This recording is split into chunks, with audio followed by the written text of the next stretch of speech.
काम झालं की वापरून फेकून देणारा माणूस म्हणजे फडणवीस. काही ना काही नाही 100% असू शकतो. काही ना काही नाही ते.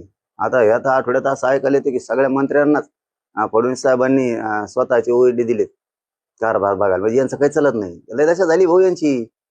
तुम्हाला जर नाव सांगायचं ठरलं ना, राजेशाहीत वागलेल्या लोकांची सुद्धा दशा झाली. हे बघा, राजेशाहीत हटवत होते अशोकराव चव्हाण साहेब मुख्यमंत्री होते. दशा काय? नारायण राणे साहेब मुख्यमंत्री होते. काय दरारा होता, काय दशा आहे आता. विखे पाटील साहेब, असे किती सांगू तुम्हाला नाव, शेकोडाने असतील. हे 2-3च घेतलेत म्हणजे हे 2-3 नाहीत. चांगले चांगले मुख्यमंत्री निलंगेकर, आमचे राणा साहेब, किती नाव सांगत मला काही कळत नाही. असे की किती मोठमोठाले घराणे होते. काय दशा केली त्यांनी. म्हणजे मराठे द्वेष आणि मराठे संपवण्याचा विडा हे फडणवीसने घेतलेला आहे. आणि हे मात्र मराठ्यांच्या सगळ्या पक्षातल्या आमदार मंत्र्यांना कळलं गरजेचं. खूप येत ते मान्य नाही करणार, कारण तिथं राहायचंय, मंत्रिपद घेतलंय, आमदारकी मिळाली, ते मान्य नाही करणार. मी जे बोलतोय, पण मनातली मनात छातीवर हात ठेवून ते त्यांना विचारा, किंवा ते मनातली मनात 100% म्हणत असेल हाय ते सगळं खरं आहे.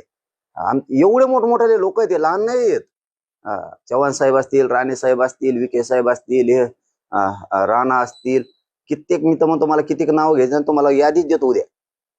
हे ते निलंगेकर घराणं असेल, यांची काय काय काय दरारा होता, काय दशा करून ठेवली ह्या माणसानं मराठीची.